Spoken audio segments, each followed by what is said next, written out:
Hello, good morning, नमस्कार। एक बार फिर से आप सबका स्वागत है वाईफाई स्टडी स्टूडियोज पे, which is a part of an academy. तो सुबह 5 बजे से लेके 8 बजे तक आपको back to back current affairs, static, mapping, ये सारी चीजें मिलती हैं। तो यहाँ पे आज जो हम बर्निंग टॉपिक डिस्कस करने जा रहे हैं वो है इसराइल से। ऑल्दो इसराइल जो है वो अभी कुछ टाइम पहले भी न्यूज में रहा था यूएसए और इसराइल के रिलेशंस को लेके। उसके बाद एक बार आपको फिर इसराइल जो है वो चर्चा में मिला, क्योंकि वहां पे अभी रिसेंटली जो पीएम है नेतान्याहू जी, उनको 5th टाइम वहां पे अपॉइंट किया गया है। तो फिलहाल ये सारी चीजें तो बहुत पुरानी हो गई, हम लोगों ने ऑलरेडी डिस्कस कर लिया है। बर्निंग इशू में हम लोग क्या डिस्कस करने वाले हैं, थंबनेल देख के आपको समझ में आ गया होगा। लेकिन सबसे पहला काम, लिंक को कॉपी करो और इसको शेयर कर दीजिए अपने फ्रेंड्स के साथ, ताकि मैक्सिमम लोग यहाँ पे जुड़ पाए। ओके, देखो अब न्यूज लाइन है क्या यहाँ पे। न्यूज में देखो होता क्या है, ये हमें यहाँ पे पता होना चाहिए, है ना। तो देखिए यहाँ पे न्यूज हेडलाइन क्या है। साइंटिस्ट से इजराइल में become a desert by the end of the century.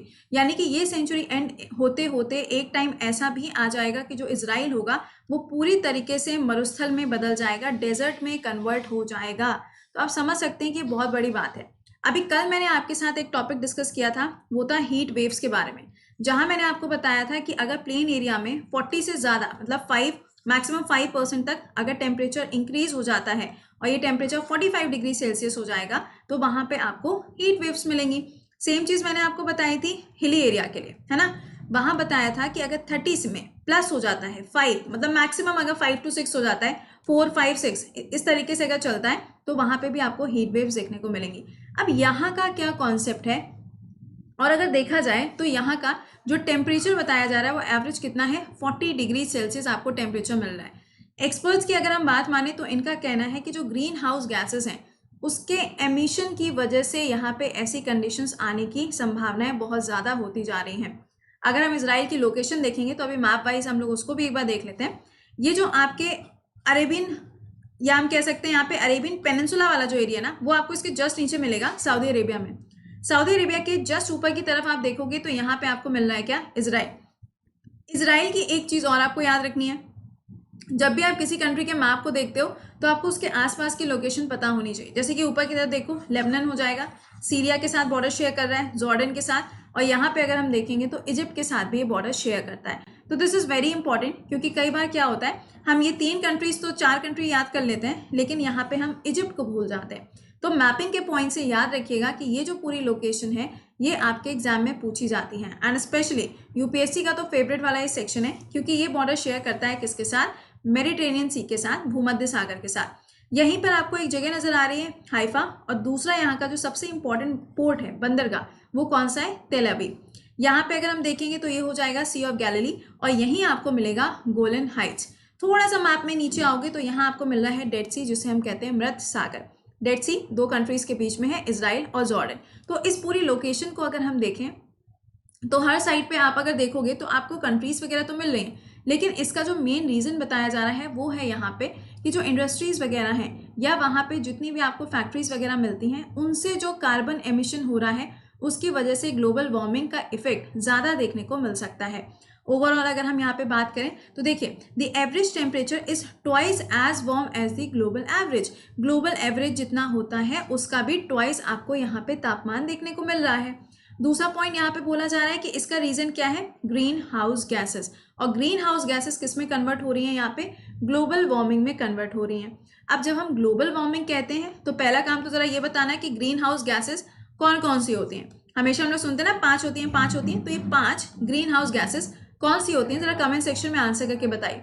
दूसरा देखो, यहाँ पे बताया जा रहा है कि ग्रीन हाउस गैसेस का जो इफेक्ट है वो हमारे क्लाइमेट के ऊपर कैसे पड़ता है। तो देखो, ये वाली जो कंडीशन है ये तो नॉर्मल है, ठीक है, नेचुरल है, लेकिन अगर ये वाली कंडीशन देखें तो ये आपको मिल रही है ग्रीन हाउस इफेक्ट। होता क्या है कि जब सन की लाइट आती है ना, जब सूर्य की किरणें आती हैं पृथ्वी की तरफ, तो यहाँ पे इस तरीके से आएगी नॉर्मल कंडीशन में, और उसके बाद ये इस तरीके से वापस भी हो जाती है, बहुत अच्छी बात है।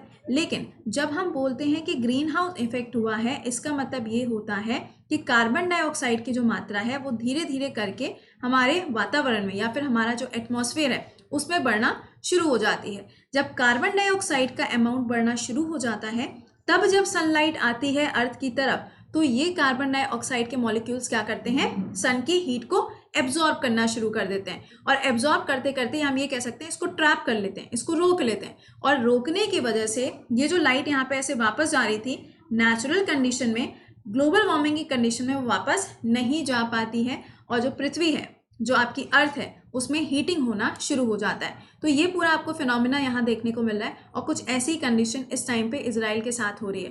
कार्बन एमिशंस की वजह से वहाँ पे बहुत सारी प्रॉब्लम हो रही है।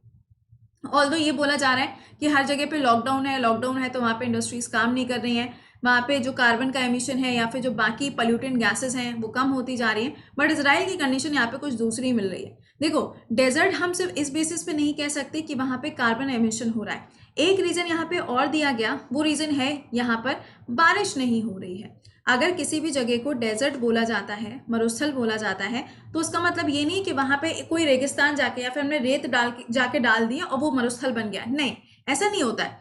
किसी भी जगह को अगर हम डेजर्ट बोल रहे हैं, दैट मीन्स वहां पे आपको जो रेनफॉल है, जो रेनफॉल का जो एवरेज रेनफॉल होता है, उससे भी कम आपको वहां पे वर्षा देखने को मिलती है, उसे हम डेजर्ट का नाम देते हैं। ठीक है, तो ये आपको याद रखना है यहाँ पे कि डेजर्ट होने की कगार पे आने वाला है इजराइल, अगर वहां पे चीजों को कंट्रोल नहीं किया गया तो। ठीक है, अब देखो, one of the side effect, इसका अगर साइड इफेक्ट हम देखें तो इसका साइड इफेक्ट क्या हो जाएगा कि जो ओशियंस हैं, जो महासागर है ना, वो धीरे धीरे करके क्या होंगे, गर्म होना शुरू होंगे। ऑब्वियस सी बात है, जब कार्बन डाइऑक्साइड यहाँ पे हीट को एब्जॉर्ब करती जाएगी तो क्या होगा, यहाँ पे गर्मी शुरू होगी। गर्मी होगी तो इसके आसपास जितनी भी वाटर बॉडीज हैं वो क्या होंगी, हीट अप होंगी। हीट अप होंगी तो क्या होगा, इवेपोरेशन होगा। और जब इवेपोरेशन होगा, कहाँ से, वाटर से और प्लांट से, कहाँ के लिए, एटमॉस्फेयर के लिए। तो ये चीज़ ध्यान रखना कि एक पूरी कंप्लीट साइकिल आपको देखने को मिलती है। उसके बाद the storms become more humid and more large. सीधा सा यहाँ पे फंडा यूज किया गया है कि जब डेजर्ट की कंडीशन बन जाएगी तो वहां पे जो स्टॉर्म्स वगैरह आएंगी वो ज्यादा इफेक्टिव आपको देखने को मिलेगी, है ना।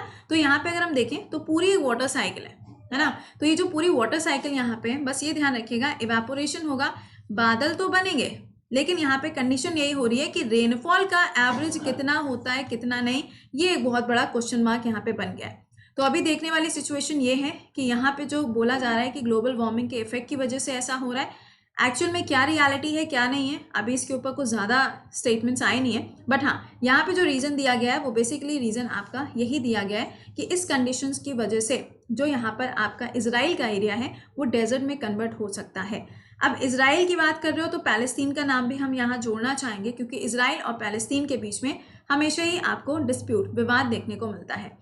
तो in this region where there is not enough evaporation, तो कहानी यहाँ पर ये हो रही है कि यहाँ पे जो ओशियंस हैं वो तो हीट अप हो रहे हैं, इवेपोरेशन भी हो रहा है, लेकिन इवेपोरेशन उतने लेवल का नहीं हो रहा है कि वहां पे क्या हो पाए, बारिश हो पाए। मैंने यहाँ पे बोला ना, अभी पता नहीं है कि रेन यहाँ पे कितने एवरेज से होगी, तो यहाँ पर ज़रूरी नहीं है कि जो इवेपोरेशन के बाद जो बारिश होगी वो एक अच्छे स्तर पर होगी। अगर वही नहीं होगी तो आप ये देख सकते हो कि जो सूखा पड़ेगा वो एक बहुत बड़ी कंडीशन यहाँ पे हो सकती है, एक मास लेवल पे आपको यहाँ पे सूखा पड़ता हुआ देखने को मिल सकता है। तो इसी कंडीशन को यहाँ पे देखते हुए ये चीज़ें यहाँ पर अभी चर्चा में चल रही थी, तो मैंने सोचा आपके साथ एक बार इसको डिस्कस कर लेना चाहिए। तो चलो, उम्मीद करते हैं कि ये चीज़ आपको समझ में आ गई होगी। अब लास्ट में क्या करना होता है, सेशन को एक बार लाइक और शेयर करिए, और आप में से जितने भी ऐसे स्टूडेंट्स हैं जिन्होंने अभी भी इस कोर्स को ज्वाइन नहीं किया है अनअकैडमी पे एसएससी की कैटेगरी में, बैच को ज्वाइन कर लो, क्योंकि इसमें जो इकोनॉमिक्स है वो हम 10 तारीख से शुरू करने जा रहे हैं फ्रॉम द बेसिक। तो आप इस बैच को अभी से ज्वाइन कर लो, और जो इकोनॉमिक्स का बैच है वो आपको 1 तारीख से अनअकैडमी पे दिखना शुरू हो जाएगा। तो बी प्रिपेयर्ड। जीएस अगर आपको पूरी पढ़नी है तो आप इस बैच को ज्वाइन कर सकते हो, इसमें सारे सब्जेक्ट्स आपको पढ़ाए जाएंगे। इंडियन ज्योग्राफी के बाद इकोनॉमिक्स आ रहा है, उसके बाद आपका फिजिकल ज्योग्राफी और वर्ल्ड ज्योग्राफी भी कवर होगा, then polity and other subjects. ठीक है, तो आप इस बैच को ज्वाइन कर सकते हो। कोड क्या यूज करोगे जब आप इसको ज्वाइन करोगे, कोड विल बी प्रति 10, राइट। तो इसको आप ज्वाइन कर सकते हैं। तो चलो, उम्मीद करते हैं कि कॉन्सेप्ट आपको समझ में आ गया होगा कि ये पूरी थ्योरी क्या थी। अब मुलाकात होगी आपसे कब, मुलाकात होगी अभी आपसे 9:30 बजे on wifi study. Wifi study के मेन चैनल पे 9:30 बजे आपके लिए क्लास होने जा रहे हैं, जिसमें कौन से स्टेट में कौन सी स्कीम अभी हाल ही में शुरू करी गई है उसके ऊपर आपको पूरा एक सेशन मिलने वाला है। ठीक है, तो सेशन को ज्वाइन करना मत भूलिएगा, लिंक मैं टेलीग्राम पे शेयर कर दूंगी। और हाँ, रात में 9 से 10 बजे के बीच में भी आपका एक सेशन होने जा रहा है, वो रहेगा एडिटोरियल का। उसमें देख लेंगे हम लोग, जैसे अभी 2 दिन डिस्कस किया था ना, उसी तरीके से एडिटोरियल का सेक्शन भी डिस्कस करेंगे, और उसका भी लिंक कहाँ, टेलीग्राम पे। ठीक है, और कल है संडे, तो कल आना मत भूलिएगा सुबह 7 से 8, जो होगा आपका एमसीक्यू का दिन। तो चलिए, till then bye bye and take care.